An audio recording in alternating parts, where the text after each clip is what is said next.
Shalom, selamat sahabat Bapak Ibu Saudara-saudara yang dikasihi oleh Tuhan dimanapun Anda berada. Senang sekali pada malam hari ini kita boleh jumpa kembali dalam panel diskusi pelajaran sekolah sahabat, di mana pada malam hari ini kita sudah memasuki pelajaran yang baru.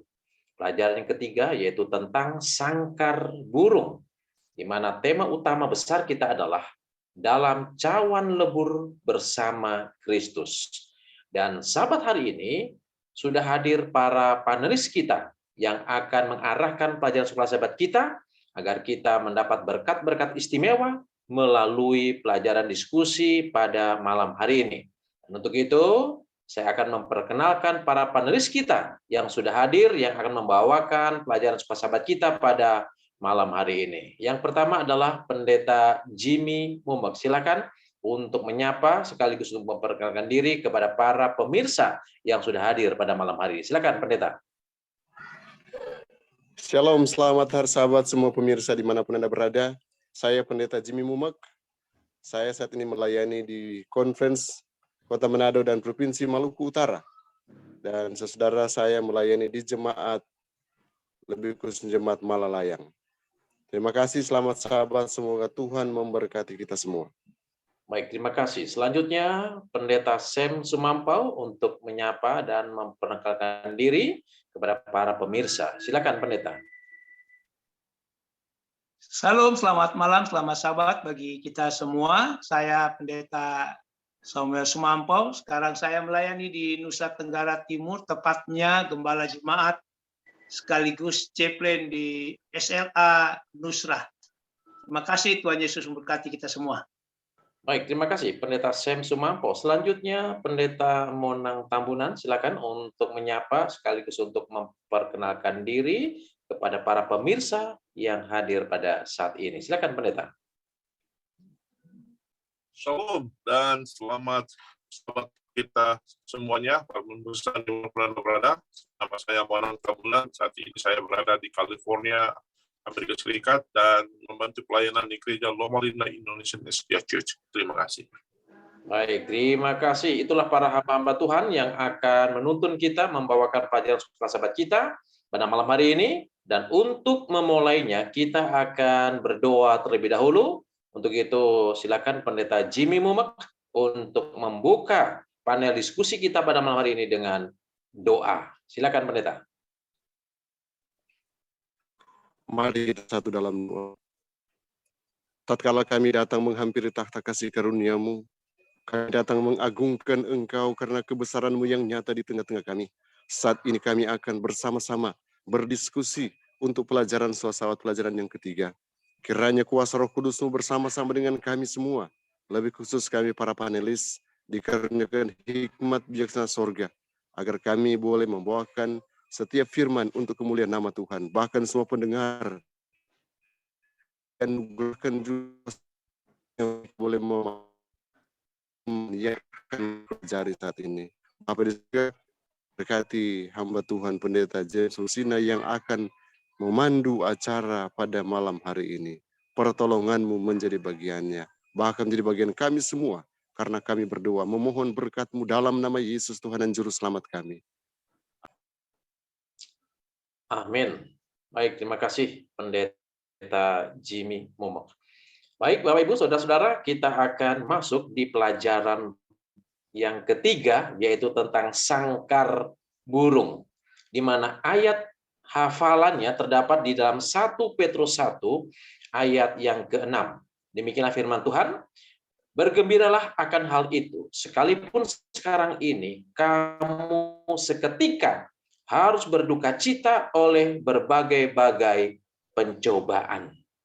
Saudara-saudara kekasih dalam Tuhan, setan membawa manusia ke dalam setiap pencobaan.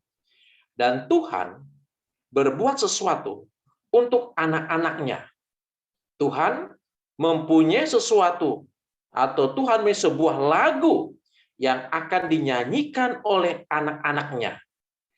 Manusia yang mempelajari nyanyian di tengah-tengah pencobaan dan penderitaan dalam hidupnya, maka satu saat nanti mereka akan menyanyikan lagu tersebut.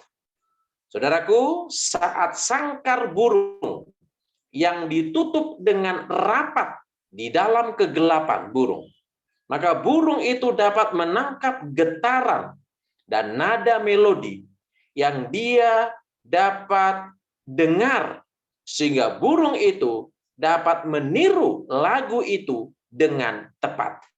Demikian juga ketika Tuhan mengizinkan kehidupan kita ditutupi oleh kegelapan, kesulitan, pencobaan, dan kesukaran, sebenarnya Allah ingin agar kita dapat belajar untuk menangkap rencana Tuhan yang indah di dalam kehidupan kita. Inilah untuk pendahuluan pelajaran kita di Sabat petang, dan selanjutnya nanti akan dibahas di pelajaran hari Minggu, yaitu tentang ke tanah perjanjian melalui jalan buntu yang akan dibawakan oleh Pendeta Sam Sumampau. Namun sebelumnya, jika Bapak Ibu memiliki pertanyaan berkaitan dengan pelajaran Sekolah Sabat kita pada minggu ini, silakan tulis di ruang komentar. Dan nanti setelah para panelis membahas pelajaran Sekolah Sabat kita, maka pertanyaan-pertanyaan masuk akan dijawab secara tuntas oleh para panelis kita. Baik, selanjutnya kita akan masuk di pelajaran hari Minggu, ke tanah perjanjian melalui jalan buntu. Silakan Pendeta Sam Sumampau.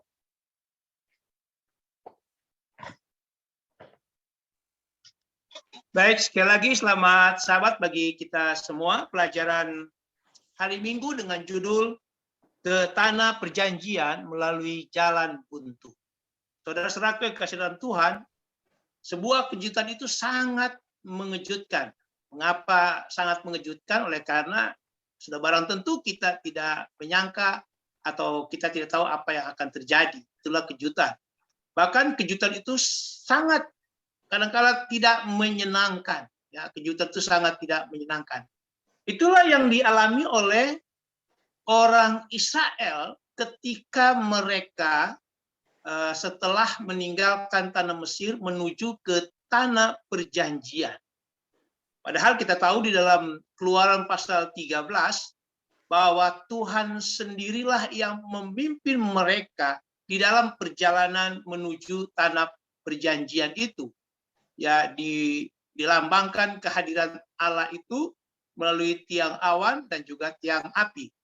Tetapi kalau kita lihat di dalam Keluaran pasal 14, khususnya ayat yang ke-10, di dalam pelajaran Sekolah Sabat kita dikatakan gini, ketika Firaun telah dekat, orang Israel menoleh, maka tampaklah orang Mesir bergerak menyusul mereka. Lalu sangat ketakutanlah orang Israel. Dan mereka berseru-seru kepada Tuhan. Jadi kalau kita melihat di ayat 10 ini, orang Israel terkejut oleh karena Firaun, orang Mesir menyusul mereka.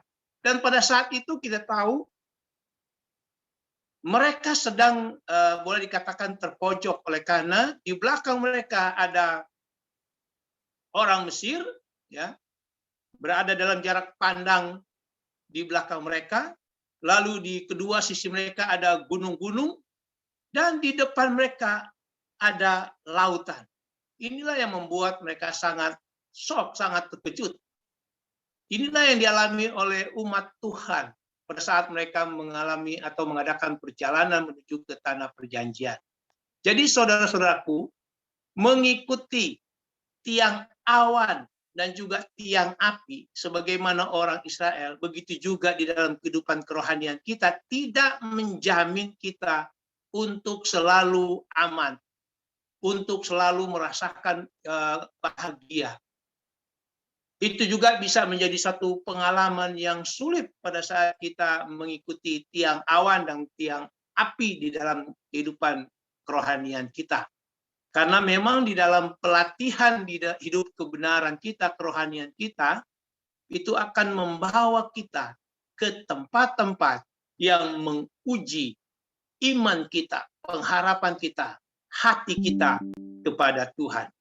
Dan selama masa-masa sulit itu, masa-masa di mana kita terkejut oleh karena kita sebenarnya sedang mengikuti tiang awan dan tiang api. Oleh karena itu, kunci untuk mengetahui bahwa kita benar-benar sedang mengikut Tuhan itu bukanlah oleh karena tidak adanya pencobaan. Bukanlah tidak ada rasa sakit di dalam kehidupan kita. Bukan itu kuncinya. Jadi kalau kita mau mengetahui bahwa kita sudah ikut Tuhan atau tidak, itu bukan karena tidak adanya pencobaan atau tidak adanya rasa sakit. Tetapi kuncinya itu adalah pada saat kita terbuka, adanya keterbukaan terhadap petunjuk-petunjuk yang Allah berikan di dalam hidup kita.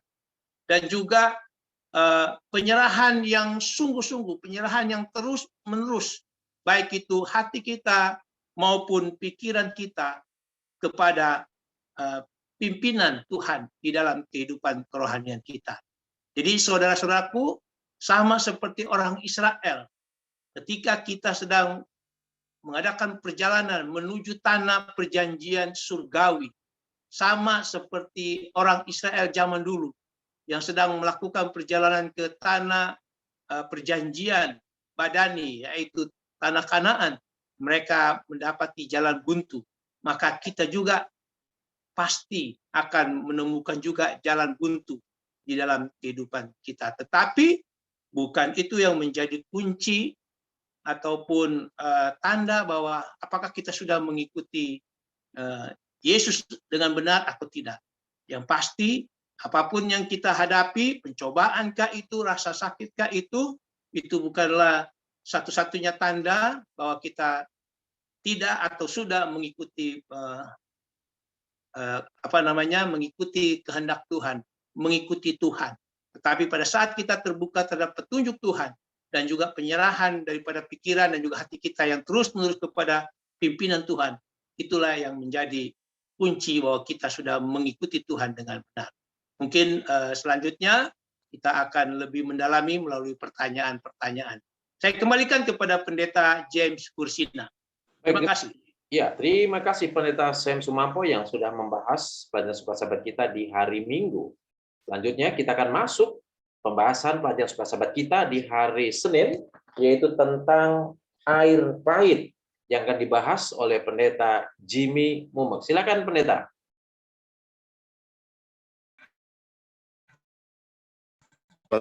Kita masuk pada pelajaran hari Senin, air pahit. Dan ajaran yang sudah disampaikan oleh Sam Sumampo paling tidak sudah mengantar pikiran kita untuk menerima bahwa ternyata Tuhan dalam benar rencananya kami dengan cara berpikirnya kita. Nah, ketika orang-orang Israel sudah berada di Marah, mereka membutuhkan air, tetapi apa yang mereka butuhkan pada saat itu ternyata tidak seperti yang mereka harapkan. Air di sana pahit. Tapi luar biasanya, di tengah-tengah masalah yang mereka hadapi di situ, Tuhan ada di sana dan Tuhan siap menyelesaikannya dengan menjadikan air yang pahit itu air yang bisa diminum. Kemudian Kejadian pasal 17, kita melangkah kepada satu pelajaran yang penting, di mana Tuhan ternyata menuntun orang Israel ke tempat di mana saja mereka pergi, dan di sana Tuhan selalu siapkan pertolongan. Hanya saja mereka kurang sabar di dalam menantikan jawaban-jawaban Tuhan. Nah, pernahkah kita juga berpikir seperti itu? Pernahkah kita diuji saat kita membutuhkan Tuhan dan sepertinya Tuhan sepertinya tidak ada? Tuhan tidak sepertinya Tuhan tidak menyelesaikan masalah yang saya hadapi. Saudaraku, Tuhan tidak pernah terlambat, saya mau katakan, untuk menyelesaikan permasalahan-permasalahan yang Anda hadapi. Dia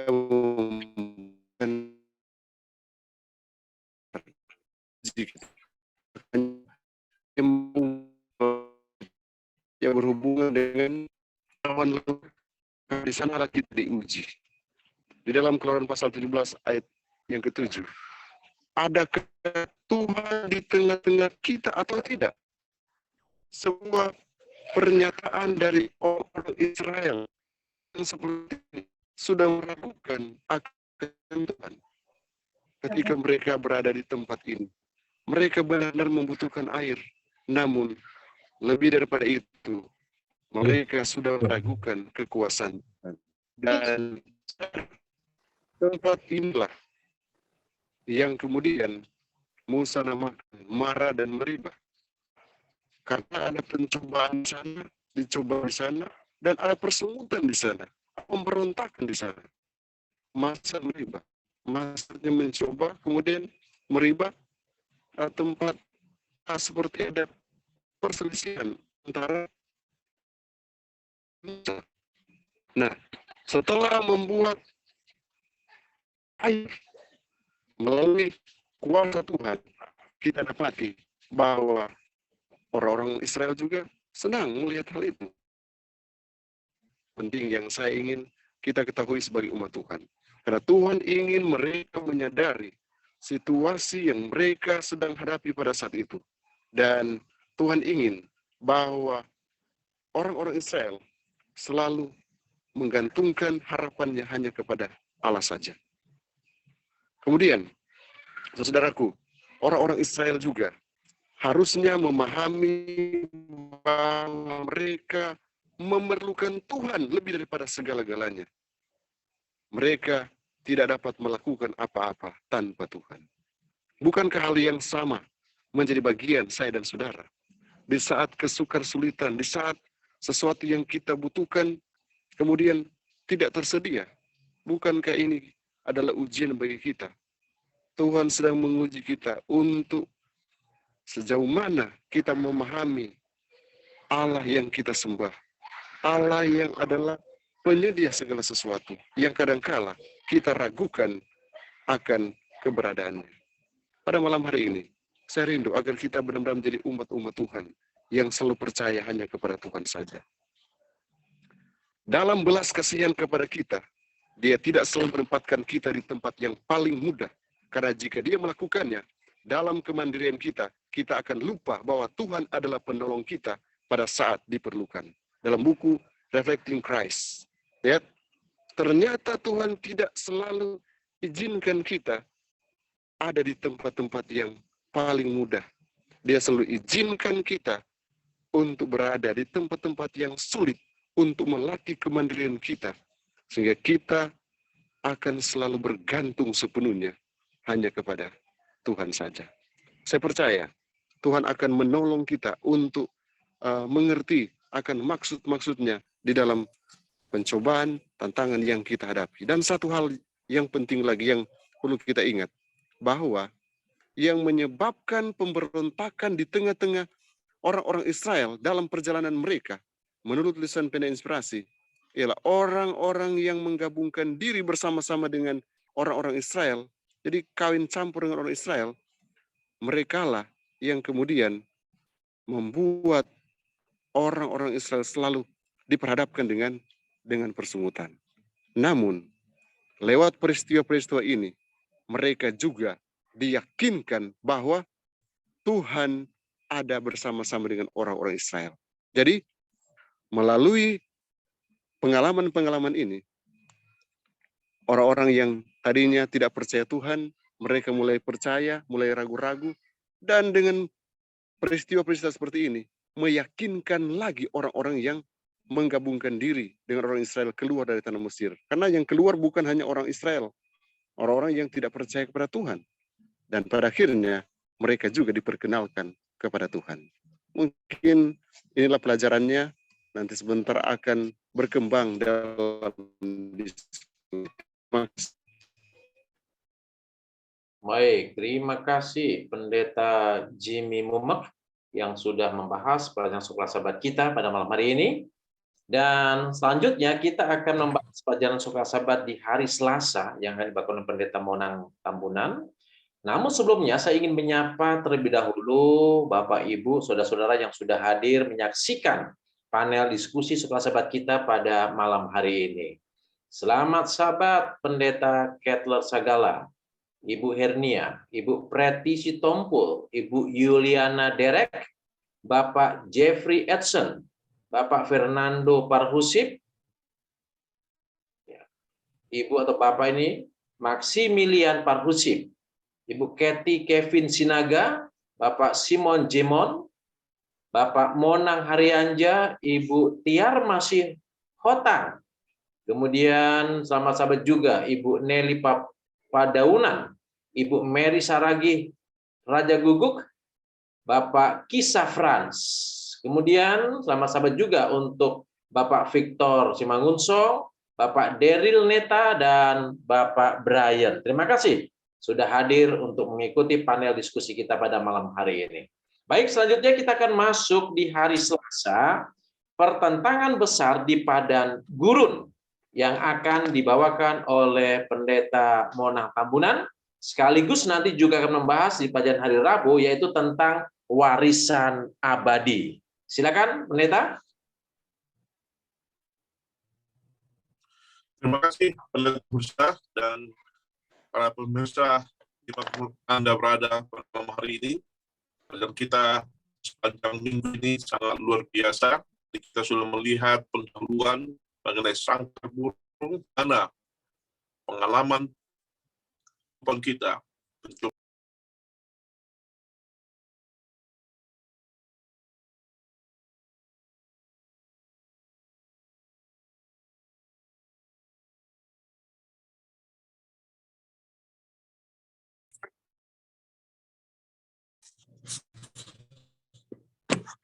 Bisa kita mengerti dan pahami tentang kesusahan dan pencobaan itu. Nah, satu hal yang mungkin membingungkan kita pada pelajaran ini adalah bagaimana mungkin pada waktu kita mengalami kesusahan, bahwa itu kesusahan justru datang dari Tuhan.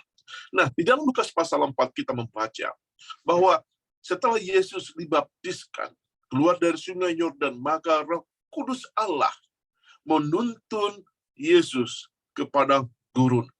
Nah, inilah pertentangan besar yang kita hadapi. Apakah betul memang Roh Kudus menuntun Yesus ke padang gurun untuk dicobai oleh setan?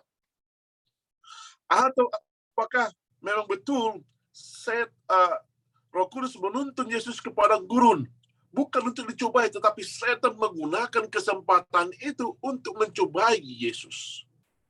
Nah, satu hal yang perlu kita ketahui bahwa dalam Yakobus 4 ayat 3 dikatakan bahwa Allah tidak pernah mencobai manusia untuk melakukan dosa.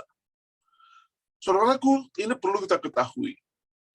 Memang ada saat-saat di mana Allah membawa kita ke tempat-tempat sepertinya kita akan menghadapi pencobaan. Padang gurun yang tandus, padang gurun yang tidak ada apa-apanya, padang gurun di mana seperti yang kita pelajari hari Minggu, di mana mereka akan menghadapi satu tantangan besar, tidak tahu harus melakukan apa. Di depan mereka ada Laut Merah, di belakang mereka ada samping kiri kanan ada gunung, di belakang mereka ada tentara-tentara Firaun yang siap untuk membunuh mereka. Dan ada kalanya juga kita tiba satu tempat, kita mengharapkan air, ternyata air itu sangat pahit. Ada kalanya Allah menuntun kita ke sana. Tapi satu hal yang perlu kita perhatikan, Allah tidak menuntun kita ke satu tempat atau satu peristiwa, satu keadaan, satu situasi supaya kita mau melakukan dosa. Nah, di dalam pelajaran hari Selasa kita membaca bahwa setan sangat senang mencobai kita di saat-saat kita sedang lemah. Dan kadang-kadang kita tidak berkuasa di tengah-tengah penderitaan yang datang kepada kita. Di tengah-tengah segala sesuatu yang sangat menyusahkan kita, ada kecenderungan bagi kita untuk melakukan dosa. Sama seperti apa yang terjadi dalam kehidupan banyak orang. Di tengah-tengah kesusahan terjadilah putus asa dan menyerah dan tidak punya pengharapan. Di saat-saat demikianlah setan bisa masuk kepada kita. Tapi pelajaran hari Selasa ini mengingatkan kita Lukas pasal 4, di mana Yesus dicobai di padang gurun, mengingatkan kita bahwa kalaupun kita tiba di tempat-tempat seperti itu, kalaupun seperti Yesus setelah 40 hari berpuasa, ya, dia sangat lapar katanya. Keinginan makan itu ada. Tetapi pada waktu setan menawarkan kepada Yesus untuk menjadikan batu menjadi roti supaya dia bisa makan, Yesus tidak terjatuh dalam pencobaan. Dia mengutip ayat-ayat Alkitab, bahkan dia mengutip ayat-ayat Alkitab dari Perjanjian Lama yang mengatakan bahwa engkau tidak akan mencobai Tuhan Allahmu, dan engkau harus menyembah Tuhan Allahmu yang hidup, dan engkau akan selalu dituntun oleh Tuhan Allahmu. Ada tertulis, saudaraku, ini pelajaran yang perlu kita perhatikan. Pertentangan besar di padang gurun mengingatkan kita, kalaupun seolah-olah kehidupan kita sangat pahit, tidak ada pengharapan, dan kita cenderung untuk mau melakukan dosa, ingatlah, Alkitab mengingatkan kita, pengalaman Yesus mengingatkan kita, ada tertulis bahwa Tuhan akan selalu menyertai kita. Apapun kesusahan kita, jangan khawatir. Kalau kita membaca firman-Nya, kalau kita bergantung kepada Yesus dan memandang kepada wajah-Nya, maka Yesus akan selalu hadir menampingi kita dan menuntun kita. Bila mana kita tiba di persimpangan jalan, Yesus akan menuntun jalan yang harus kita tempuh. Kalau kita terjatuh dan terantuk dan kita terluka, maka Yesus akan mengangkat kita dan menyembuhkan bilur-bilur kita. Karena Yesus yang kita miliki adalah Yesus yang selalu setia di saat kita susah maupun senang. Inilah pelajaran yang bisa saya bawakan pada Selasa. Kiranya Tuhan memberkati kita. Amin. Baik, terima kasih Pendeta Monang Tambunan. Nanti juga siap untuk membahas di pelajaran hari Rabu. Namun sebelumnya kembali saya ingin menyapa terlebih dahulu bagi Bapak Ibu yang sudah hadir pada malam hari ini, yaitu selamat sahabat Bapak Ramses Manulang. Jadi sekali lagi Bapak Ibu, jika ada pertanyaan berkaitan dengan pelajaran sekolah sahabat kita, silakan tulis di ruang komentar dan nanti para panelis akan menjawab setiap pertanyaan yang masuk. Ya, jadi pastikan Bapak Ibu boleh bertanya berkaitan dengan pelajaran sekolah sahabat kita pada pekan hari ini. Baik, selanjutnya kita akan masuk di pelajaran hari Rabu, warisan abadi, yang akan dibahas oleh Pendeta Monang Tambunan. Silakan, Pendeta. Terima kasih, Pendeta Husina dan juga para pemirsa. Selamat ketemu kembali dengan saya, Monang Tambunan dari California, Amerika. Nah, pelajaran kita hari Rabu ini mengingatkan kita bahwa bagi mereka yang sering menghadapi pencobaan, kadang-kadang hidup ini tidak fair. Ya, bisa saya katakan yang demikianlah. Ya, kami seperti pengalaman dari pemazmur. Kenapa hidup orang-orang yang mengikuti Tuhan hidupnya susah? Justru mereka yang tidak mengikuti Tuhan, yang tidak setia kepada Tuhan, bahkan tidak mengenal Tuhan, kok seolah-olah hidup mereka itu bahagia, tidak kekurangan. Ya, sampai-sampai pemazmur mengatakan dia hampir terkilir dan terjatuh. Nah, Petrus juga dalam 1 Petrus pasal 6 ayat 7 mengingatkan pengalaman orang-orang Kristen yang baru saja menerima Yesus menjadi juru selamat mereka. Kita melihat pengalaman mereka. Orang-orang Kristen yang telah mengorbankan banyak hal dalam kehidupannya. Dalam Kisah Para Rasul kita membaca bahwa orang-orang Kristen sungguh-sungguh untuk mengikuti Yesus kemanapun Yesus pergi. Bahkan ajaran-ajaran rasul-rasul itu mereka ikuti dengan baik. Bahkan bukan itu saja, mereka sangat berkorban kepada penginjilan dan membantu para rasul-rasul dalam banyak hal. Mereka memberikan harta mereka. Bukan hanya harta mereka, tapi juga waktu mereka. Tapi apa yang terjadi dalam kehidupan mereka? Kesusahan demi kesusahan datang silih berganti dalam kehidupan mereka. Bahkan nyawa mereka terancam. Ada banyak kesusahan yang datang kepada mereka. Nah, disinilah Petrus bagi hamba Tuhan memberikan satu nasihat kepada mereka di dalam 1 Petrus pasal 1 tersebut. Ya, apa dikatakan oleh Petrus di sana? Bagi mereka yang sering mengalami pencobaan, bagi mereka yang menderita, ya, dan bagi mereka yang dikatakan di sini bahwa mereka merasa sendirian, seolah-olah tidak ada pengharapan bagi mereka.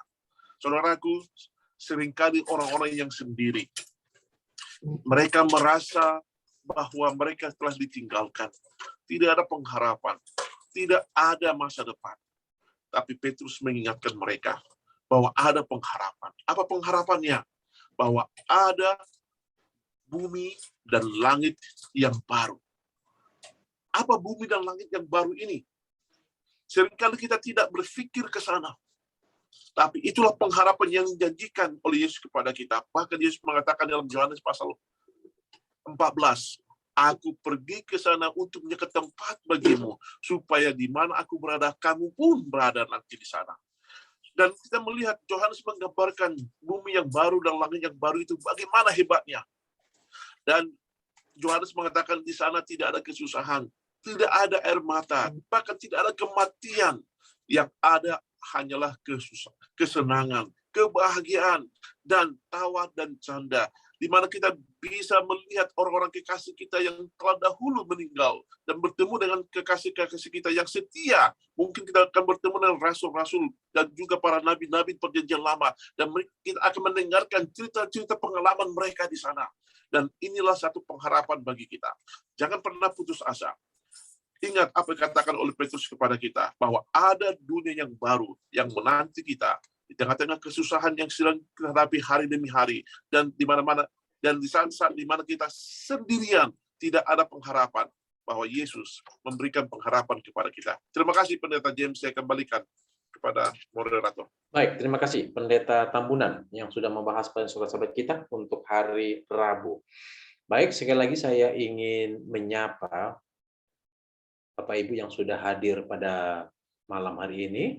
Selamat sahabat, Ibu Ending Manurung, Ibu Evelyn Mesak, Bapak Giovanni Palakasi, Bapak Violita Sihotang, Bapak Emmanuel Christopher, Bapak Adam Tanya, kemudian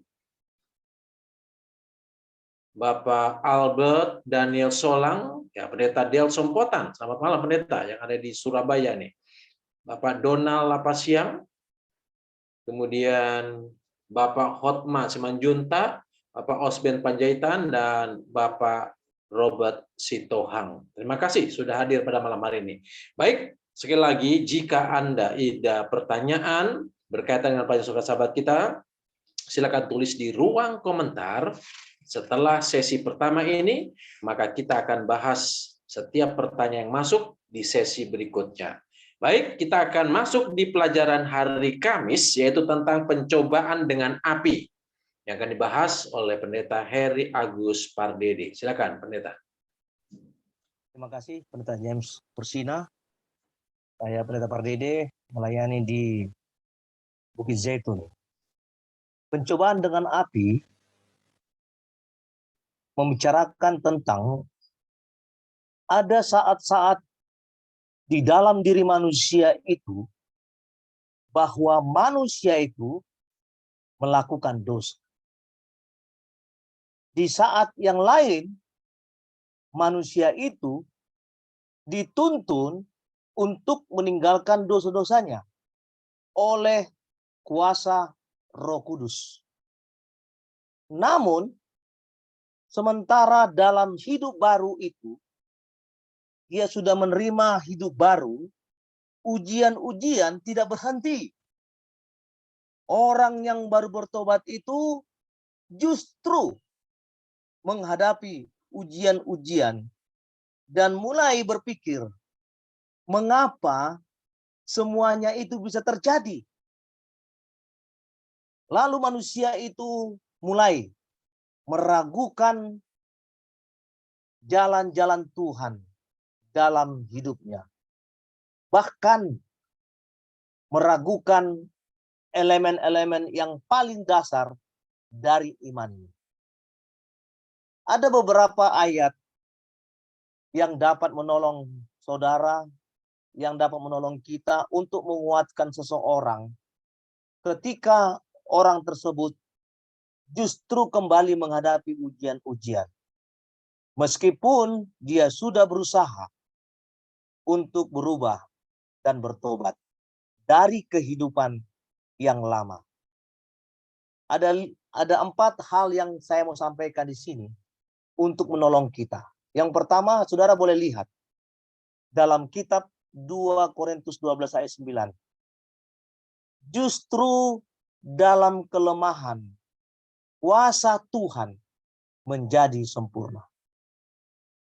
Di saat saudara mengalami ujian itu, di saat saudara mulai berusaha untuk bertobat dan meninggalkan masa lama, maka justru dalam kelemahanlah kuasa Tuhan menjadi sempurna.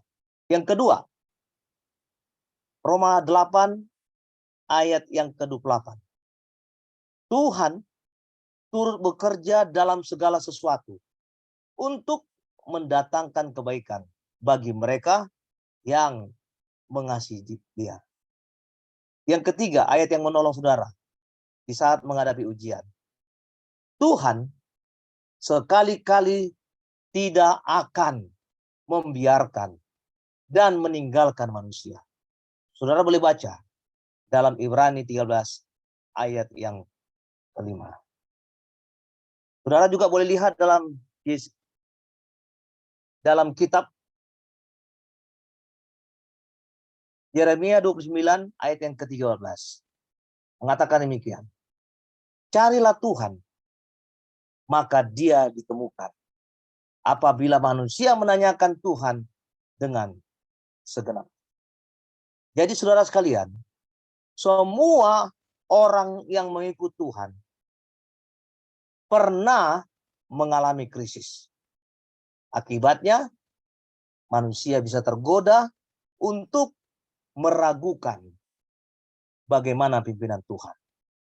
Yang terpenting untuk manusia lakukan ialah berpegang teguh pada janjinya dan menceritakan bagaimana pimpinan Tuhan di masa yang lalu dan berdoa untuk iman dan ketekunan.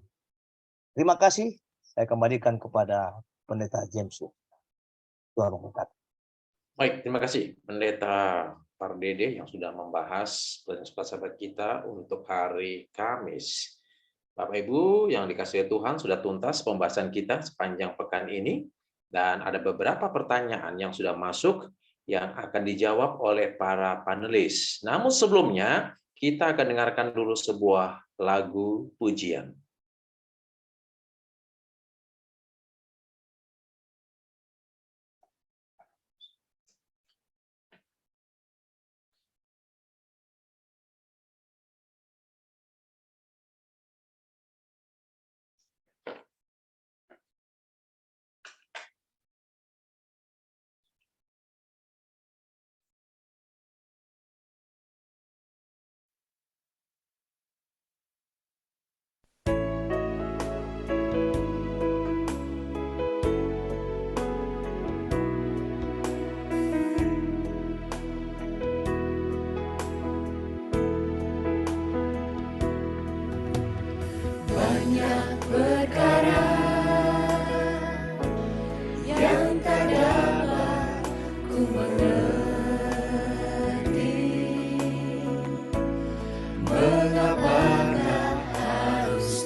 satu perkara yang ku simpan dalam hati, tiada satu pun yang terjadi tanpa Allah peduli.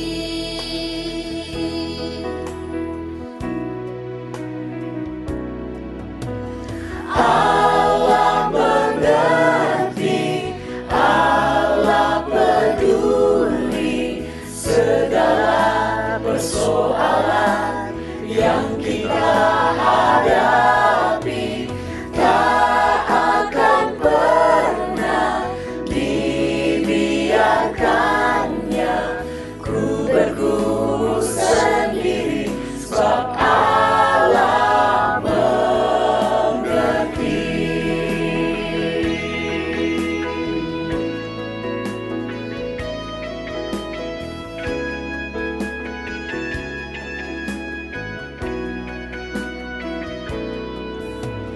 Allah mengerti, Allah peduli segala persoalan yang kita hadapi, tak akan pernah dibiarkannya ku bergumul sendiri, sebab Allah mengerti, sebab Allah mengerti,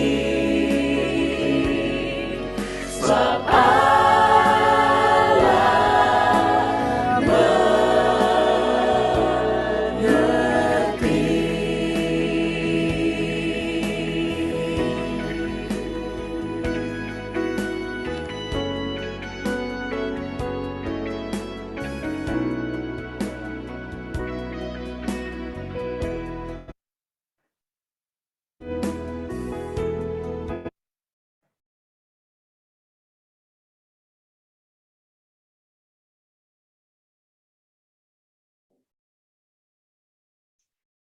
Baik, terima kasih untuk lagu pujian yang sudah dibawakan oleh Angkatan 93 dari Universitas Advent Indonesia bersama dengan keluarga. Baik, Bapak Ibu, Saudara-saudara dimanapun Anda berada, kita akan masuk di sesi yang kedua, yaitu tentang pertanyaan-pertanyaan yang sudah masuk berkenaan dengan pelajaran Soka Sahabat kita yang sudah dibahas oleh para panelis kita pada malam hari ini. Pertanyaan pertama ini dari Bapak Heri Nadira. Ya, Bapak Heri Nadira, pertanyaannya adalah, apa arti judul Sangkar Burung dan apa hubungannya dengan pelajaran ini? Saya kurang melihat relevansi atau hubungan judul dan isi. Mohon penjelasannya. Oke, mungkin ini saya serahkan dulu kepada Pendeta Sam Sumampau untuk membahas atau menjawab pertanyaan dari Bapak Heri Nadira. Baik, terima kasih atas pertanyaan dari Bapak Heri Nadira. Terima kasih Pendeta James Husina. Jadi apa sih relevansi judul pelajaran Sekolah Sahabat kita ini, Sangkar Burung, dengan topik ya atau apa ya pembahasan di dalam pelajaran Sekolah Sahabat kita. Jadi kalau saya pribadi melihat relevansinya ini, penulis Sekolah Sahabat kita, oleh karena dia mengutip tulisan hamba Tuhan di dalam bukunya The Ministry of Healing. Bagaimana di situ diceritakan bahwa Tuhan kita ini diibaratkan seperti pemilik burung, lalu dia menaruh sangkar burung itu di satu tempat yang gelap, tapi sambil diberikan satu pelatihan untuk menyanyi. Dan akhirnya burung itu bisa menyanyikan lagu itu. Dan pada saat burung itu sudah ditaruh kembali ke tempat yang terang, maka burung itu sudah bisa menyanyikan lagu tersebut. Jadi seperti itulah ya gambaran bahwa kita umat manusia ini seperti burung tadi lalu Tuhan kita pencipta itu adalah pemilik daripada umatnya, diberikan satu kehidupan, dan itulah nyanyian di dalam kehidupan kerohanian kita, di mana Tuhan memberikan di dalam kehidupan yang sukar dan sulit ini, maka ada nyanyian-nyanyian sukacita yang Tuhan juga berikan, supaya nanti kita bisa apa? Bisa kita nyanyikan dalam kehidupan kerohanian kita, walaupun di dalam kerohanian kita itu ada yang namanya, kalau pelajaran Sabat yang pertama itu, lembah kekelaman itu ya, Tuhan juga seringkali membawa kita ke dalam. Jadi relevansinya di situ. Sangkar burung itu sebenarnya hanya penulis mengambil dari cerita atau kutipan yang ada di buku The Ministry of Healing. Mungkin sejauh itu yang bisa saya jawab. Mungkin ada pendeta-pendeta lain yang boleh menambahkannya. Silakan. Terima kasih. Baik, terima kasih Pendeta Sumampo. Mungkin ada panelis yang lain yang ingin melengkapi atau menambahkan Bisa saya berkenan tambahkan? pertanyaan dari Bapak Heri Nadira. Silakan, Pendeta. Terima kasih Pak Heri atas pertanyaannya, sangat luar biasa, dan memang itulah tujuan kita supaya kita bisa mengerti dan relevansi pelajaran kita ini dengan kehidupan kita. Nah, sama seperti katakan oleh Pendeta Sam tadi dalam pelajaran Hari Sabat pembukaan, bahwa ilustrasi yang digambarkan oleh penulis adalah seekor burung dimasukkan ke sangkarnya, tapi sangkarnya tertutup. Nah, ada dua hal yang perlu kita lihat. Satu, burung yang dimasukkan ke sangkar menunjukkan bahwa dia mempunyai keterbatasan di dalam pergerakan. Dia tidak bebas lagi terbang seperti lazimnya burung yang terbang bebas di angkasa. Yang kedua adalah sangkar itu ditutupi kain sehingga gelap. Nah, ini menunjukkan bahwa sama seperti burung tidak bisa melihat dunia luar oleh karena ia sedang berada di dalam sangkar yang tertutup.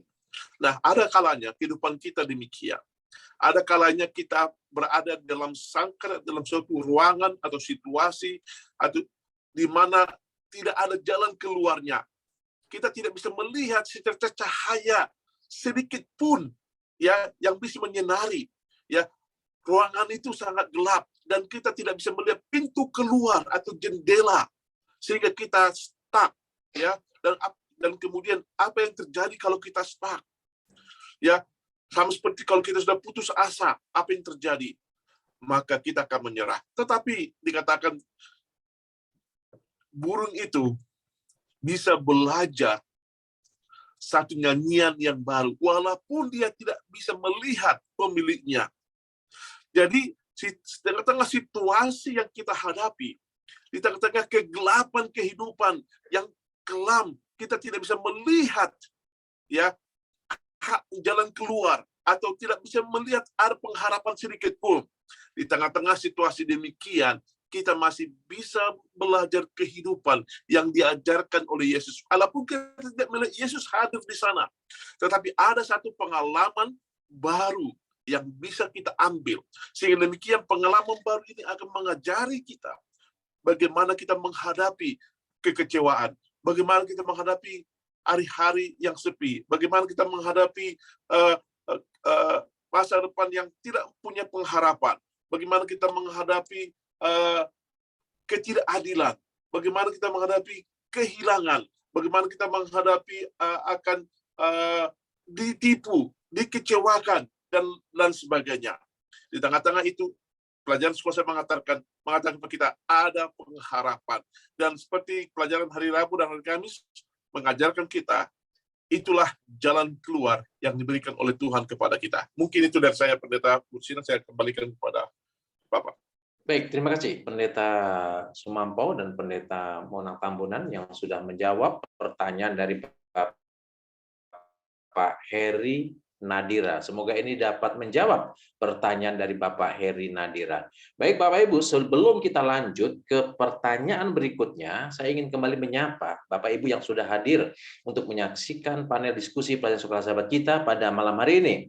Selamat sahabat, Bapak Hotma Simanjuntak, Bapak Osben Panjaitan, Bapak Sitohang Robert, Bapak Binho Marbun, Ibu Melisa Lerian, Bapak Siming Jerry, Bapak Johannes Handriadi, Bapak Seiwi Tambuun, Bapak atau Ibu Devris Yakobus, Ibu Yusius Narang, Bapak Henry Suryo Putro, Pendeta Irianto Marbun, Ibu Nivi M, kemudian Bapak Felix Gosal, ya, ada juga Pendeta Bagio Heri Kusnanto, Bapak Kenneth Mambo, Bapak Mangara Simanjuntak. Baik, selamat sahabat, kiranya Tuhan memberkati, dan biarlah ini boleh menjadi berkat bagi Bapak Ibu sekalian yang menyaksikan panel diskusi kita pada malam hari ini.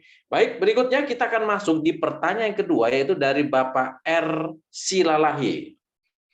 Bapak R. Silalahi, pertanyaannya adalah, bagaimana kita dapat membedakan yang mana cobaan dan ujian dalam kehidupan kita? Nah, silakan Pendeta Jimmy Mumek yang akan menjawab pertanyaan dari Bapak R. Silalahi. Bagaimana kita dapat membedakan yang mana cobaan dan ujian dalam kehidupan kita? Silakan Pendeta Jimmy Mumek. Oke, terima kasih. Mohon maaf karena saya tidak nyalakan kamera karena jaringan kurang bagus. Namun pada prinsipnya ketika ditanya mana itu ujian, mana itu pencobaan, dalam teks bahasa Yunani mungkin ada dua kata juga yang berbeda yang digunakan di sana. Ujian mungkin digunakan kata trying, sedangkan pencobaan temptation.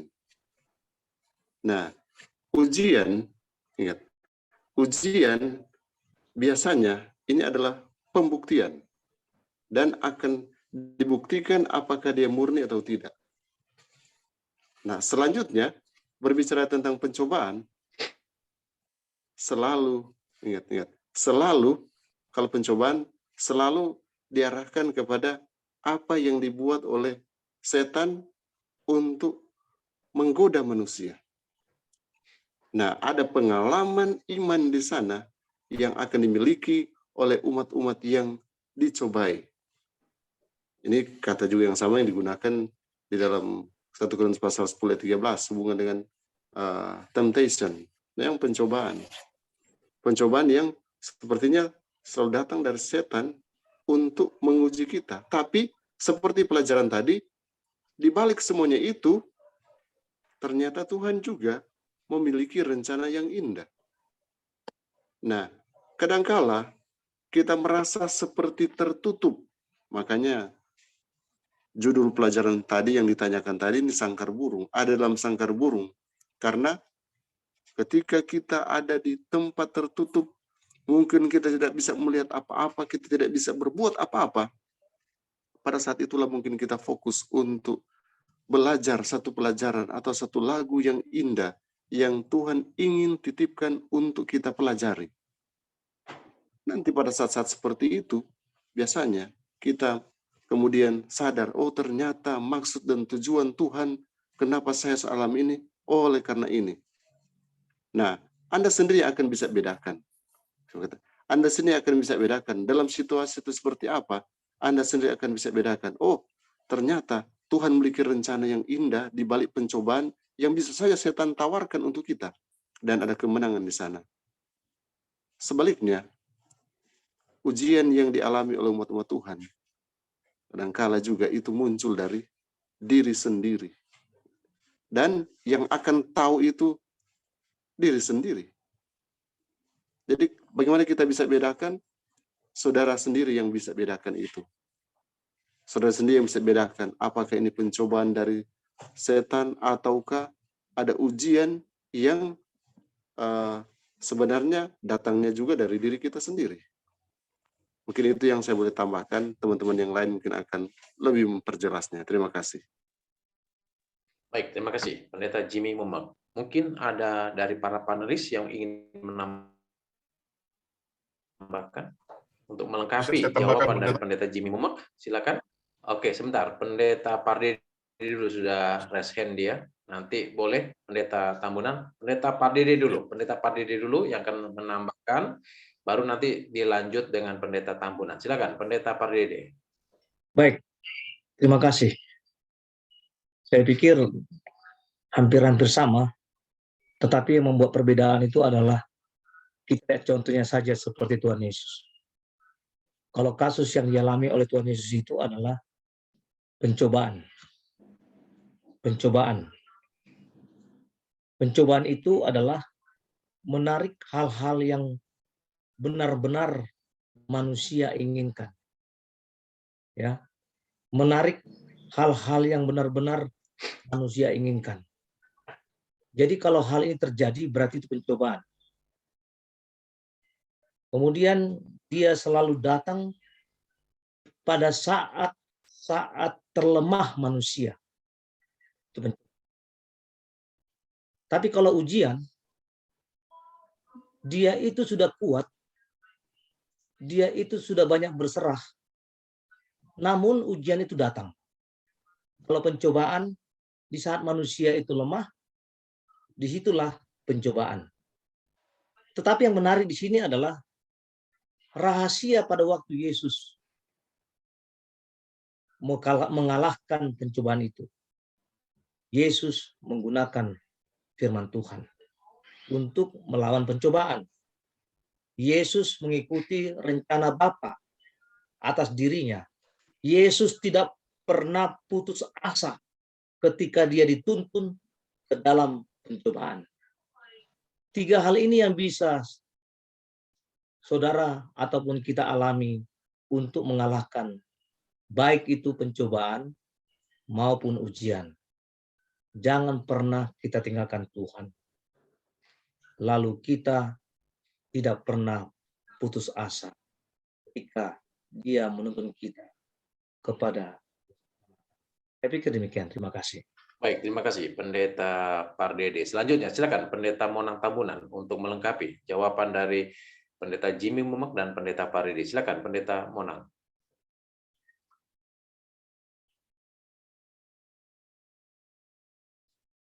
Silakan Pendeta Tambunan.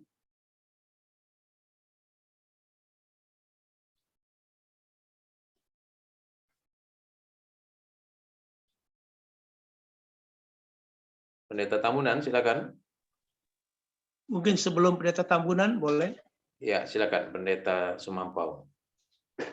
Ya, kalau ditanya bagaimana kita bisa membedakan antara pencobaan dan ujian, ada 3 hal yang perlu kita mengerti. Yang pertama, sumbernya dari mana. Dan kita tahu kalau di dalam Yakobus pasal 1, ayat 13 sampai ayat yang ke-15, bahwa yang namanya pencobaan bukan berasal dari Allah. Sumbernya bukan dari Allah. Ujian dari Allah. Jadi pencobaan itu berasal dari setan. Itu kalau berdasarkan sumbernya. Kalau kita membedakan yang pertama. Lalu sifatnya. Sifat pencobaan itu dikatakan sesuatu yang tidak baik. Ya, sudah pasti yang tidak baik, sumbernya pasti tadi dari setan. Tetapi kalau yang namanya ujian itu sifatnya baik, itu untuk membangun. Kalau pencobaan tidak, untuk menjatuhkan. Jadi kita karena sudah tahu sumbernya berbeda, maka dia punya sifatnya juga berbeda. Jadi kalau pencobaan itu sudah pasti dia merusak, bukan membangun, dia tidak baik. Tapi kalau ujian, dia baik, dia membangun. Lalu kalau yang ketiga itu tujuannya. Kalau pencobaan itu sudah pasti membuat pemahaman seseorang kepada Tuhannya menjadi pudar, lemah gitu kan. Tetapi kalau ujian justru dia memantapkan pemahaman kepada Tuhan. Itulah tujuannya. Itu mungkin yang bisa saya sampaikan untuk dapat apa sih bedanya pencobaan dan ujian. Ya, kita harus melihat dari 3 hal ini. Sumber, sifat, dan tujuannya. Nah, mungkin Pendeta Tambunan boleh menyempurnakannya. Terima kasih. Baik, terima kasih Pendeta Sumampau. Silakan Pendeta Tambunan.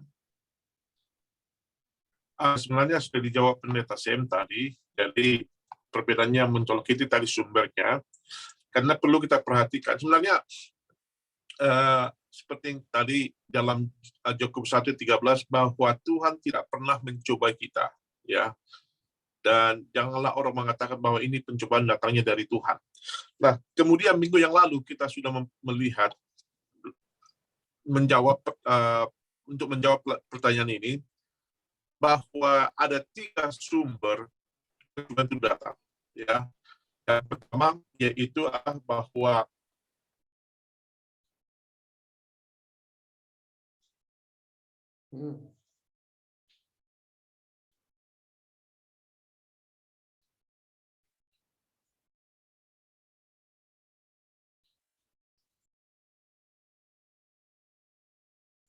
ya mungkin oke. Sudah nyambung lagi jaringannya. Silakan Pendeta Tambunan dilanjut. sorry, koneksi tadi. Pencobaan itu datang sama seperti minggu yang lalu. Dalam 1 Petrus dikatakan seperti singa yang mengaung-ngaung siap untuk menerkam mangsanya. Jadi memang ada singa ya yang melambangkan setan yang siap menunggu kita, sama seperti Yesus dibawa ke padang gurun bukan untuk dicobai, tetapi sama seperti orang Israel ya, Allah bawa ke padang gurun ya, walaupun ya bukan itu jalan yang sebenarnya, tetapi ada rencana Allah yang mulia di sana, kenapa dibawa ke sana. Jadi kadang-kadang kita tidak mengerti. Yang kedua adalah bahwa ada orang menderita oleh karena kelakuan sendiri yang tidak benar ya. Lalu kemudian bahwa ada orang menderita memang oleh karena perilaku buruk orang lain. Jadi kita lihat di sini bukan kehendak kita.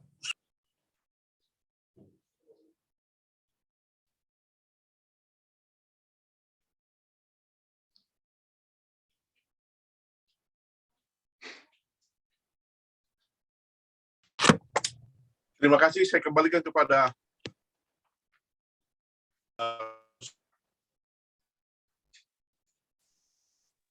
Pendeta Hursina. Ya, oke, baik. Mungkin kurang bagus koneksinya. Baik, kita akan lanjut untuk Boleh saya tambahin sedikit aja, tadi kurang 1 rupanya saya. Baik, oke. Selain tadi sumber, sifat dengan tujuan, ada 1 lagi rupanya untuk membedakan, yaitu fenomenanya, berdasarkan fenomena, yaitu kalau ujian, dia pasti diawali yang namanya kepahitan, kesusahan, penderitaan. Dan akhirnya sudah pasti kebahagiaan, kenikmatan. Berbeda dengan pencobaan. Kalau pencobaan diawali yang namanya yang indah-indah, yang bahagia. Tapi akhirnya apa? Kepahitan. Itu dia punya perbedaannya. Terima kasih. Oke, baik. Terima kasih. Jadi 4 ya. Baik, selanjutnya kita akan masuk di pertanyaan berikutnya. Semoga ini boleh menjawab pertanyaan tadi dari Bapak R. Silalahi ya. Terima kasih. Berikutnya dari Bapak Siringo-Ringo. Nanti Pendeta Pardede boleh menjawab pertanyaan dari Bapak Ringo-Ringo. Bila mana saya sudah tidak sanggup lagi menghadapi cobaan dan saya menyerah, tapi mengapa sepertinya Tuhan tidak menolong saya? Dan apa tanda kalau Allah menolong saya? Ya, dan apa tanda kalau Dia atau Allah menolong saya? Oke, silakan. Jadi Pak Silalahi, jangan pernah kita merasa kecewa dan sepertinya Tuhan itu tidak menjawab doa kita ketika kita mengalami pencobaan itu. Tetapi saya ingin menyampaikan bahwa ketika hal yang boleh jadi itu kita alami seperti yang Yesus rasakan. Ya. Kalau Yesus rasakan bahwa dia itu menghadapi lawannya adalah iblis. Ya. Yesus saja dia menghadapi iblis. Tetapi dia menggunakan Alkitab. Dia menggunakan firman Tuhan. Dan tidak pernah putus asa. Saya mau sampaikan kepada pertanyaan ini yang disampaikan oleh Pak Silalahi, bahwa berusaha terus Pak. Dan Tuhan pasti menolong Bapak menghadapi satu pencobaan bahkan ujian itu. Jangan pernah menyerah. Jangan pernah putus asa. Yakinlah sesuatu di balik itu ada hal yang manis. Ada hal yang terindah. Dan bagaimana kita bisa merasakan bahwa Tuhan akan memberikan sesuatu yang indah, yang manis, tanpa kita sadari ada hal-hal yang membuat sesuatu titik terang. Saya punya pengalaman. Ketika saya menghadapi sesuatu yang pahit saya rasakan, dan mungkin jadi ini pencobaan terlalu berat. Tetapi perlu Bapak ketahui bahwa salah satu Tuhan masih menolong kita di saat menghadapi pencobaan itu adalah hingga hari ini ketika Bapak mengalami pencobaan atau ujian, Bapak masih bisa merasakan satu kehidupan yang baru. Itu mempertandakan bahwa Tuhan itu masih ada bersama dengan Bapak. Jangan pernah kecewa, Pak. Rasakanlah sesuatu yang menarik walaupun kecil, walaupun sedikit. Dan itu pasti akan membuka sesuatu yang belum terbuka bagi Bapak. Saya pikir demikian. Terima kasih, Pak. Mungkin ada tambahan dari teman-teman yang lain. Baik, terima kasih Pendeta Pardede. Mungkin ada dari para panelis yang lain yang ingin melengkapi dan menambahkan pertanyaan dari Bapak Siringo-Ringo. Ada? Memang ada. Oke, silakan. Kita akui, ya, ada saat-saat di mana kita tiba di satu titik bahwa kita putus asa. Dan seolah-olah semua telah meninggalkan kita. Dan itu juga dialami oleh Ayub. Kita mengetahui pengalaman yang dialami oleh Ayub begitu parah. Bahkan teman-temannya, yang 3 orang itu seharusnya datang untuk menghibur dia, memberikan kekuatan, justru malah memberikan penderitaannya makin parah. Menuduh Ayub memiliki bahwa penderitaan yang dialami adalah oleh karena dosanya sendiri, ya, bukan oleh karena memang dia sedang dihadapkan kepada satu ujian. Nah, lalu kemudian ada saatnya juga seolah-olah bahwa jalan yang kita tempuh bukan jalan yang benar, selalu salah, ya, seolah-olah sementara kita berjalan, kok ujung-ujungnya nggak pernah ketemu, kok tempat tujuannya nggak pernah sampai, ya. Ada kalanya kita selalu berjalan di tengah malam terus, tidak pernah melihat siang. Dan ada kalanya kita berjalan itu diiringi dengan hujan dan guntur dan gemuruh yang sangat mengganggu, ya. Nah, kadang-kadang membuat kita despair, membuat kita putus asa. Nah, bagaimana kita bisa keluar dari sini dan bagaimana kita mengetahui bahwa Tuhan, ya, bersama dengan kita. Nah, ingat pengalaman dari Elia. Pada waktu Elia baru saja mengalami satu kemenangan yang luar biasa, mengalahkan nabi-nabi palsu dari Raja Israel, lalu kemudian dia membunuh mereka dan memberikan satu mujizat yang luar biasa dengan mempersembahkan yang dibakar langsung oleh Tuhan dengan api dari langit. Tapi setelah itu dia melarikan diri dan merasa bahwa hidupnya tidak ada gunanya lagi. Bahkan hidupnya terancam. Nah, apa yang dikatakan oleh Tuhan kepada Elia? Masih ada orang-orang yang seperti kamu di luar sana banyak. Kamu tidak sendirian, ya. Jadi jangan pernah merasa sendirian. Ada banyak orang-orang yang mengalami pengalaman yang sama dan mereka bisa sukses. Dan Allah mengatakan kepada Elia, apa yang kamu lakukan di sini? Kita harus mengambil langkah kecil, step by step untuk bisa keluar dari sana. Lalu kemudian apa yang bisa kita lakukan? Bahwa kita perlu mengubah cara berpikir kita. Ada sebuah buku yang saya baca, Change Your Brain, Change Your Mind. Jadi persoalannya adalah kita sering menderita oleh karena terbawa perasaan kita. Dan kita dirundung malapetaka oleh karena pemikiran kita atau common sense kita yang selalu negatif. Oleh karena itu memang sangat penting kita mulai belajar bagaimana kita memikirkan hal-hal yang positif. Meditasi, ya. Meditasi supaya kita bisa memikirkan hal-hal yang baik, merefleksikan dan mengatakan kepada diri kita, apakah saya harus menderita terus? Apakah saya harus mengizinkan penderitaan ini menyiksa saya? Atau apakah saya harus fokus kepada hal-hal yang negatif? Nah, ini perlu kita ubah. Change our brain, change our mind. Dengan mengubah cara berpikir kita kepada yang lebih positif, kepada hal yang menghasilkan hal-hal yang positif, maka itu akan menolong kita. Dan juga perlu kita melihat new meaning, ya. atau arti kehidupan yang baru. Sama seperti tadi burung yang ada di sangkar tersebut. Dia tidak bebas berterbang lagi. Dia berada terkungkung di sangkar. Lalu kemudian dia tidak bisa melihat dunia luar. Tetapi dia belajar nyanyian baru. Nah, pengalaman orang-orang Israel dan juga nanti pengalaman umat-umat Tuhan. Ada sebuah lagu yang hanya bisa dinyanyikan oleh orang-orang khusus, yaitu 144.000 di surga, yaitu nyanyian Musa. Kenapa? Oleh karena mereka mengalami pengalaman yang dialami oleh Musa di padang gurun, kesusahan demi kesusahan, dan kesusahan itulah nyanyian itu sendiri. Jadi ini perlu kita pikirkan, sama seperti burung tadi, dia bisa belajar menyanyi, kita pun harus mengatakan, aku harus belajar nyanyian yang baru. Terima kasih, mungkin itu yang bisa saya tambahkan saja.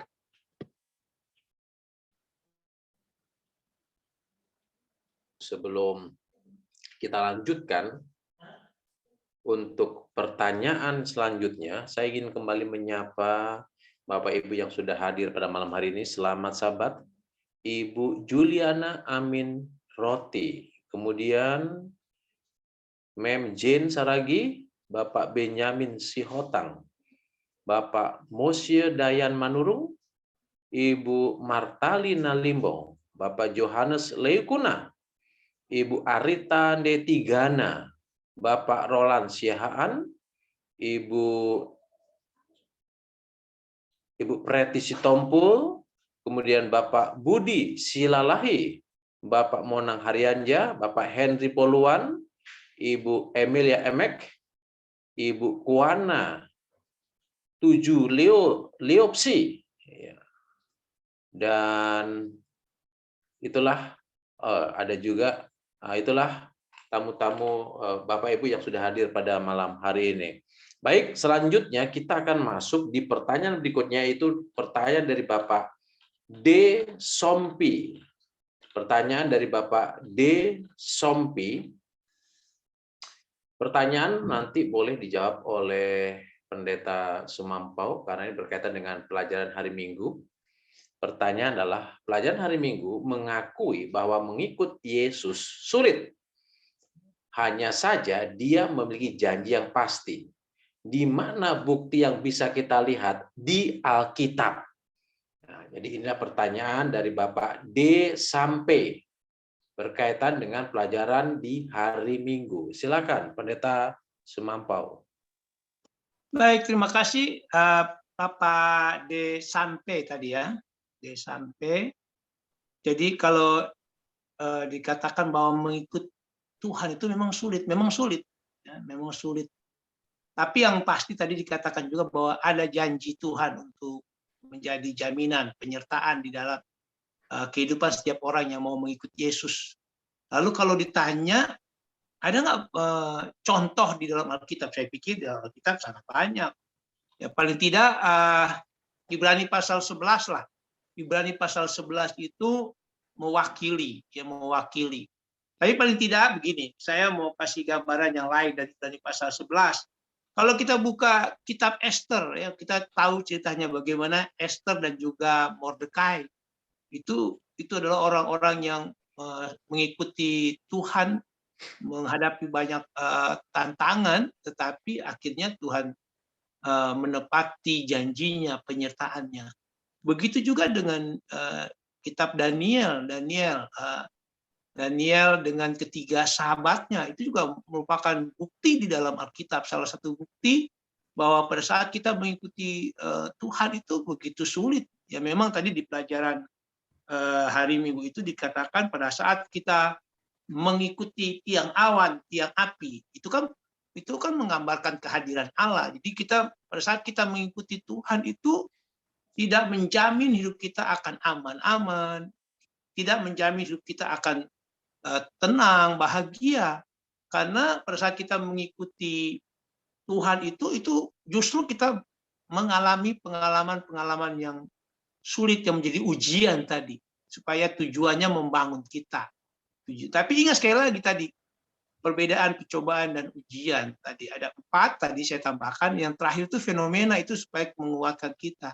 Yang namanya ujian memang awalnya itu kepahitan, kesusahan, penderitaan, tapi akhirnya Kalau tidak salah di pelajaran hari Selasa, Pendeta Mona katakan jangan sampai kita lupa tujuan akhir kita, yaitu kekekalan. Jadi pengalaman pahit kita itu katanya tidak sebanding dengan tujuan akhir, yaitu kehidupan yang kekal. Dan sekali lagi bahwa contoh itu ada banyak di dalam Alkitab, paling tidak saya mau sebutkan tadi Esther, Mordekai, dan juga Daniel dengan ketiga sahabatnya.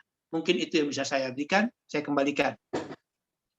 Baik, terima kasih Pendeta Sumampo. Mungkin ada panelis yang lain yang ingin menambahkan atau melengkapi, silakan. Ada? Oke, silakan Pendeta Pardede.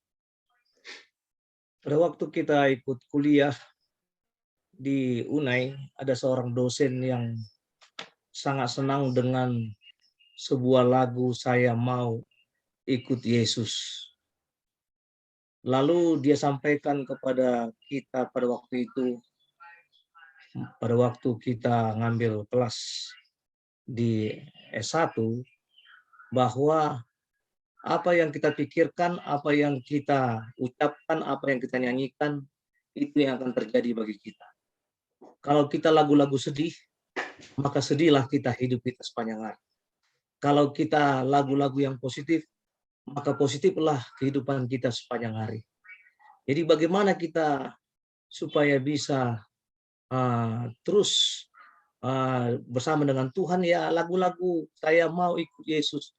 Kalau lirik lagunya mengatakan saya mau ikut Yesus sampai selama-lamanya. Meskipun saya susah, menderita dalam dunia, saya mau ikut Tuhan. Jadi apapun yang kita mau rasakan, ya ikut Tuhanlah. Meskipun ada salah satu ataupun banyak kerikil-kerikil, tetap saya mau ikut Tuhan. Dan ujung-ujungnya seperti yang dikatakan oleh Pendeta Sumampo tadi, ujung-ujungnya dan akhirnya akan menikmati hal yang indah. Saya pikir demikian, Pendeta James. Terima kasih. Terima kasih Pendeta Pardede. Baik, Bapak Ibu, kita akan masuk di pertanyaan berikutnya. Ini pertanyaan dari Bapak Robert Sitohang. Ya, pertanyaan dari Bapak Robert Sitohang. Mungkin nanti Pendeta Jimmy Mumek boleh menjawab pertanyaan dari Bapak Robert Sitohang. Pertanyaan adalah hampir sama. Tadi sebenarnya sudah dijawab ini ya. Pertanyaan berkaitan dengan pencobaan dan ujian. Tapi mungkin bisa menjawab untuk pertanyaan berikutnya. Ya, samakah pencobaan dan ujian? Siapa yang mencobai dan siapa yang menguji? Oke, pertanyaan dari Bapak Robert Sitohang. Silakan, Pendeta Jimmy Mumak. Terima kasih. Jadi saya pikir apa yang kata sahabat Pendeta, ada 4 gambaran yang terlihat. Nah, melalui penjelasan tadi, saya pikir kita bisa membedakan manakah itu pencobaan dan manakah ujian. Dan selalu pencobaan, ingat, ternyata awalnya kelihatan seperti enak, nikmat, tapi ujung-ujungnya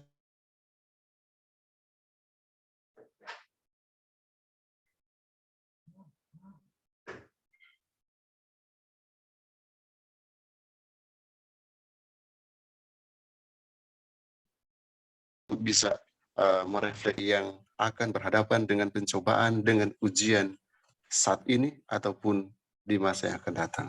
Jadi sudah banyak penjelasan sehubungan dengan hal ini. Terima kasih. Baik, terima kasih. Ada yang lain dari para panelis yang ingin menambahkan dan melengkapi? Silakan.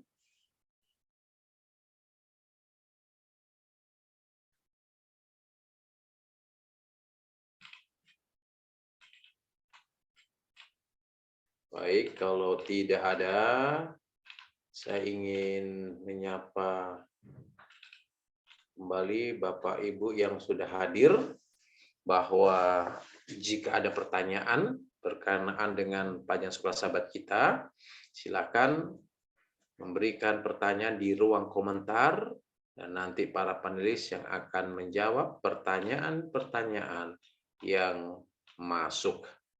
Baik, berikutnya ini ada pertanyaan dari Bapak H. Pasuhuk. Ya, pertanyaan dari Bapak H. Pasuhuk. Pertanyaan adalah, apa sebenarnya pelajaran yang bisa kita ambil dari pencobaan Yesus di padang gurun? Apakah mungkin 40 hari seorang manusia tidak makan? Tolong diterangkan para pendetaku. Oke, silakan. Pendeta Sumampau, silakan untuk menjawab dari pertanyaan Bapak H. Pasuhuk. Baik, jadi kalau ditanya apakah mungkin manusia tapi manusia bukan manusia Tuhan seperti Yesus ya, tidak mungkin 40 hari tidak makan. Ini sebenarnya Pendeta Monang Tambunan nanti dia lebih jelas itu, karena dia berkecimpung di dunia kesehatan, di medis di Amerika sana, mungkin dia lebih jelas. Tapi kalau ditanya lagi, pelajaran apa yang kita dapat dari pencobaan Yesus? Ya, kalau kita lihat pelajaran sekolah sahabat kita hari apa itu? Hari Rabu, hari Selasa ya.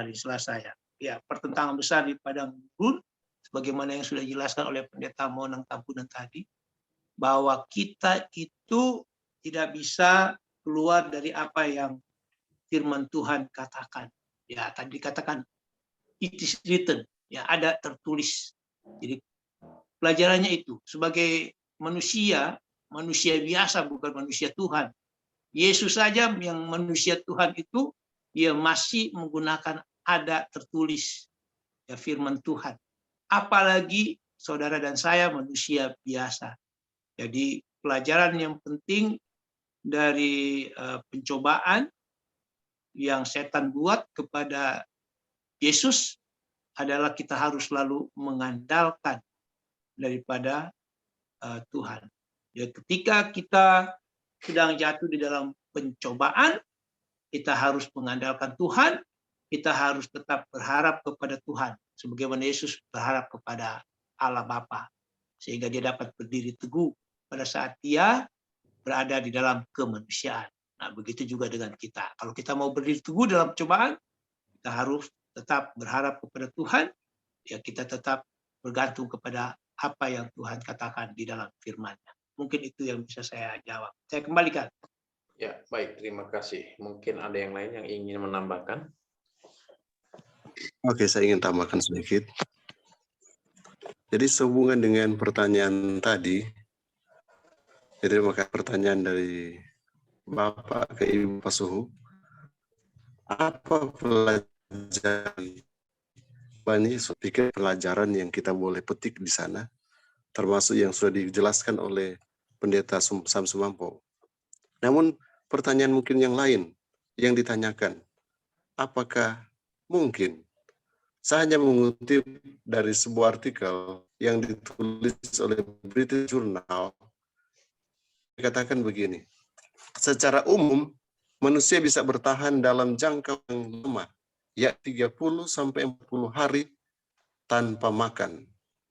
Kemudian gejala kelaparan yang parah sebagai akibat tidak makan ini akan muncul mulai hari ke-35 sampai 40. Sementara kematian akibat kelaparan ini bisa terjadi pada hari ke-45 sampai hari ke-61. Jadi ini menurut jurnal British Journal ketika mereka adakan penelitian. Seperti itu. Apakah mungkin Yesus berpuasa selama 40 hari? Dalam kondisi ini, penelitian ini dalam kondisi manusia modern. Saya tidak tahu apakah pada zaman Yesus seperti itu, tapi buku Kerinduan Segala Zaman, dia menulis keadaan Yesus. 40 hari lamanya ia berpuasa dan berdoa. Karena sudah lemah dan kurus akibat lapar, letih lesu, dan sengsara dengan penderitaan, pikiran sehingga begitu buruk rupanya, bukan seperti manusia lagi. Bayangkan, pena inspirasi digambarkan, Yesus hampir tidak seperti manusia lagi, oleh karena dia berpuasa. Nah, apakah mungkin atau tidak? Saya tahu, dalam kutipan selanjutnya, memang ada seorang malaikat dari surga, seolah-olah hendak menjawab doa Yesus. Tapi sebenarnya, bukan, tapi tantangan dari setan. Jadi datang pada titik-titik kritis, ingat, pada titik-titik kritis di mana Yesus hampir tidak lagi bisa berbuat. Dan ingat, setan menipu kita pada saat di mana kita bisa berbuatkan kita lebih diri kita di dalam hubungan dan lain sebagainya. Setan akan coba arah dan kalau boleh dia mau jatuhkan kita. Jadi mungkin Ya, baik. Terima kasih Pendeta Jimmy Mumak. Tapi kalau kita baca dalam Ulangan 9 ayat 9, Musa juga tidak makan, tidak minum selama 40 tahun ketika dia bersama-sama dengan Allah. Baik, mungkin ada yang ingin menambahkan lagi? Karena ini adalah pertanyaan yang terakhir dari Bapak H. Pasuhuk yang ada malam hari ini. Ada yang ingin menambahkan?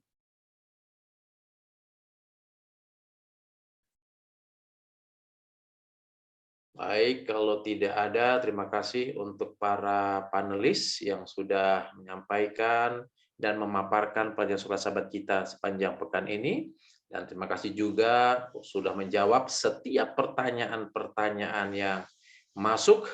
Dan saatnya sebelum kita berpisah, kembali saya ingin menyapa dari Bapak Ibu yang sudah hadir pada malam hari ini. Bapak Denny Tampi, Bapak Mada Cesa, Bapak Douglas, Bapak Reagan Yosik, Ibu Lestari, dan Ibu Mary Saragi. Terima kasih, kiranya Tuhan memberkati Bapak Ibu yang sudah hadir pada malam hari ini. Baik, kita akan dengarkan dulu closing statement dari para panelis untuk menutup pertemuan kita pada malam hari ini. Silakan, Pendeta Agus Pardede untuk memberikan closing statement. Terima kasih.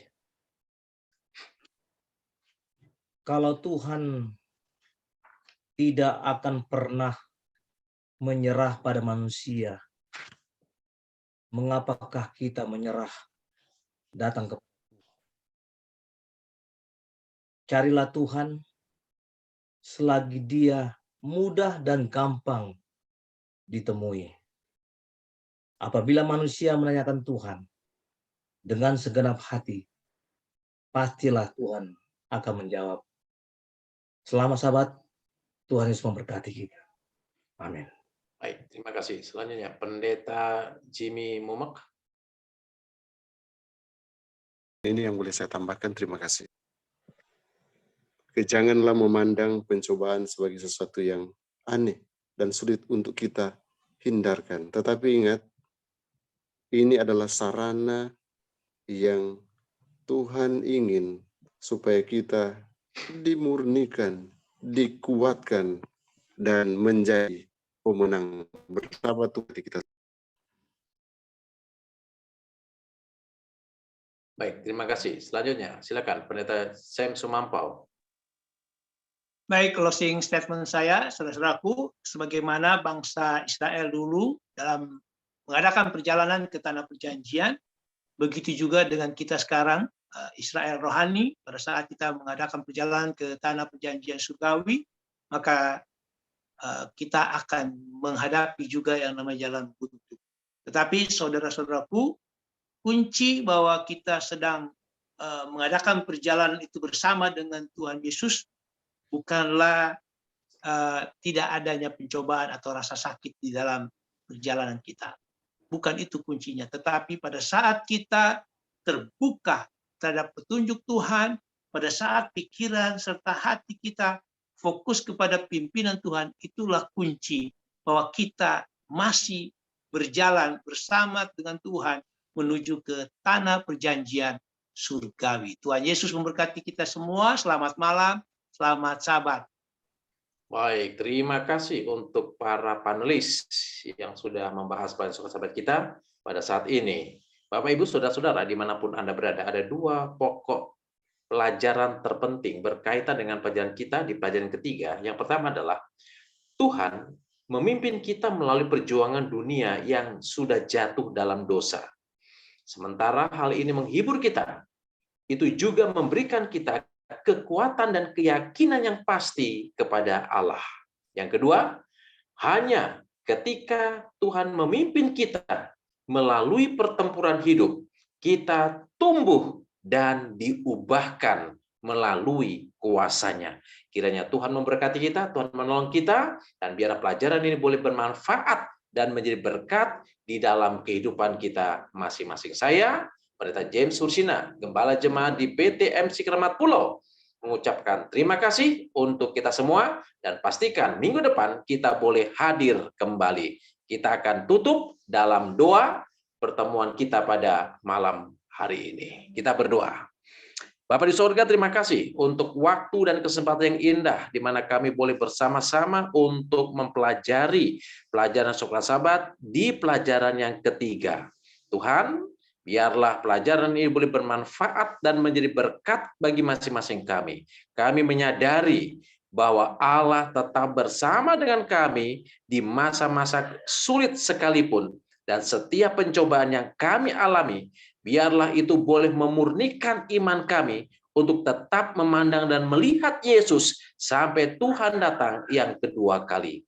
Memberkati para panelis, memberkati para pemirsa, dan biarlah kami terus bertumbuh dan diubahkan melalui kuasa-Mu ya Tuhan.